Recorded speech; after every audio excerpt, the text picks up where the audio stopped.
నమస్తే, నేను మీ యశస్వి భాస్కర్ రావు. మీరు చూస్తున్నది ది ఫెడరల్ ఆంధ్రప్రదేశ్. రాజకీయాల్లో కులం ఓ వృషవృక్షం. ఇది నేను చెప్తున్న మాట కాదు. ఇది పవన్ కళ్యాణ్ చేసిన వ్యాఖ్య.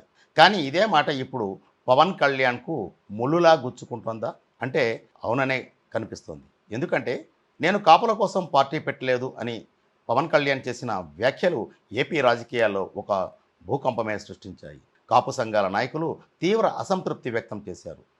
ఇప్పుడు తాజాగా ఏపీ రాజకీయాల్లో చర్చనీయాంశమైన రాజ్యసభ సీటుకు అభ్యర్థిని ఎంపిక చేయడం అనేది పవన్ కళ్యాణ్కు ఓ అగ్ని పరీక్షగా మారిందా అంటే పరిస్థితి అలాగే కనిపిస్తోంది. ఈ పరిస్థితికి దారితీసిన అంశం ఏంటి?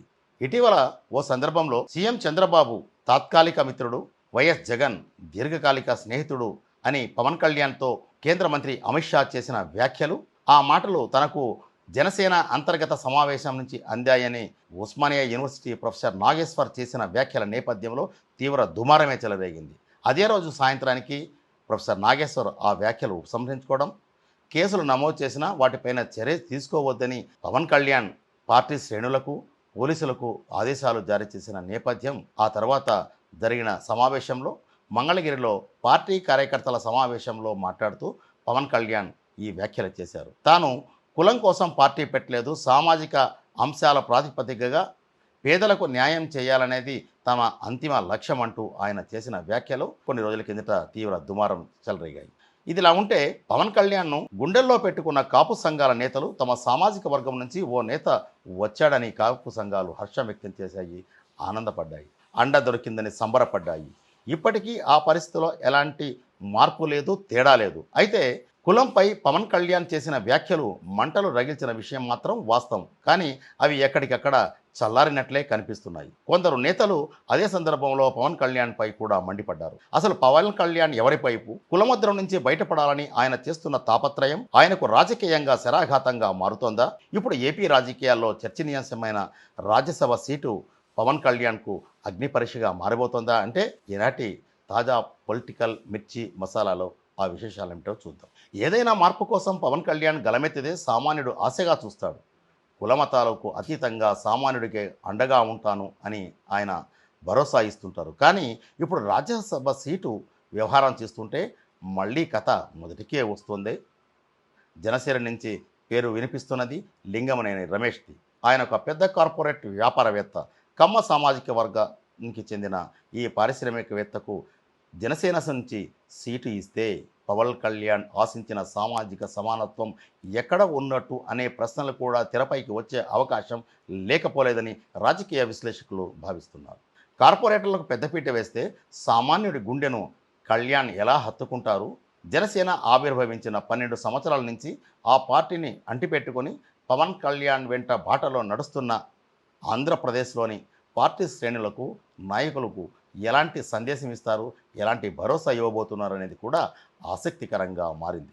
అసలు వివాదానికి పునాది ఏమిటి?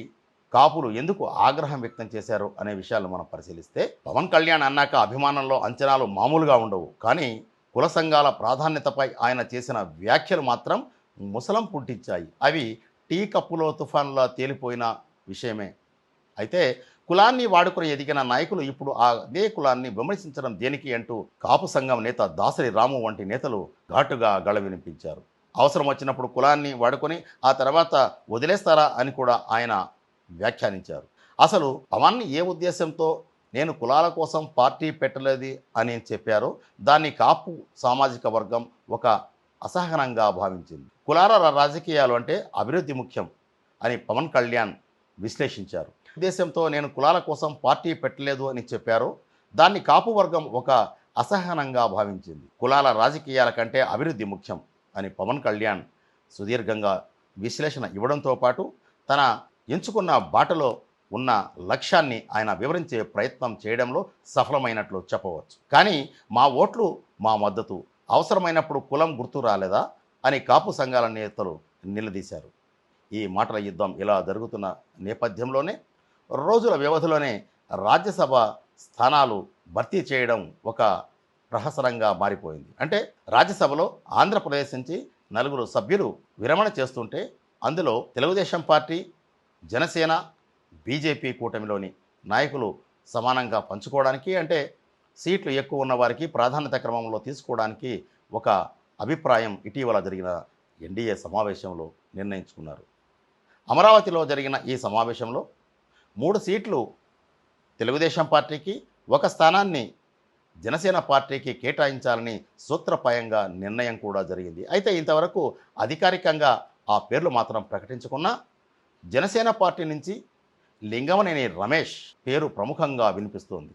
అంటే ఈయన ఒక కార్పొరేట్ దిగ్గజం. చంద్రబాబు నాయుడికి మొదటి నుంచి ఆయన సన్నిహితంగా ఉండడం కాకుండా ఉండవల్లి సమీపంలోని ఆయన గెస్ట్ హౌస్లోనే చంద్రబాబు నాయుడు సేదతీరారు. అక్కడే ఆశ్రయం కూడా తీసుకున్నారు. అంటే రాజ్యసభ ఓ చిక్కుముడిలా మారితే పవన్ కళ్యాణ్ ముందు ఉన్న ఆప్షన్లు ఏమిటో ఒకసారి మనం పరిశీలిద్దాం. ఇప్పుడు సమయం అత్యంత కీలకం. ఖాళీ అవుతున్న 4 రాజ్యసభ స్థానాల్లో ఎన్డీఏ కూటమిలో భాగస్వామిగా ఉన్న జనసేనకు ఒక సీటు కేటాయించారు. ఇక్కడే పవన్ కళ్యాణ్ ముందున్నది కత్తిమీద సాము. ఒకవేళ రాజ్యసభ స్థానాన్ని కాపు నేతకు మళ్ళీ ఇస్తే మళ్ళీ కులపక్షపాతమే అనే విమర్శలు వస్తాయి. ఒకవేళ కమ్మ సామాజిక వర్గానికి ఇస్తే చంద్రబాబుకు దత్తపుత్రుడే అని వైసీపీ మళ్ళీ వ్యంగ్యాస్త్రాలకు పదును పెట్టే అవకాశం కూడా ఉందనే రాజకీయ విశ్లేషకుల భావన. మరి కళ్యాణ్ మదిలో ఉన్న పేరు ఎవరిది? సామాన్యుడా, కార్పొరేట్ దిగ్గజమా? ఈ చర్చ ప్రస్తుతం ఆసక్తికరంగా మారింది. పవన్ కళ్యాణ్ తనపై ఉన్న కులముద్రను చెరిపేసుకోవడానికి ఎలాంటి సాహసోపేతమైన నిర్ణయం తీసుకుంటారో వేచి చూడాల్సిన సమయం కూడా రోజుల వ్యవధిలో మాత్రమే ఉంది. అదే సమయంలో లింగమనేని రమేష్ వంటి పేర్లు తెరపైకి రావడం వెనుక ఉన్న రాజకీయ అర్థాలు ఏంటో ఎవరికీ అర్థం కావడం లేదని రాజకీయ పరిశీలకులే కాదు, అంతర్గతంగా జనసేన పార్టీలో కూడా చర్చ నడుస్తున్నట్లు సమాచారం అందింది.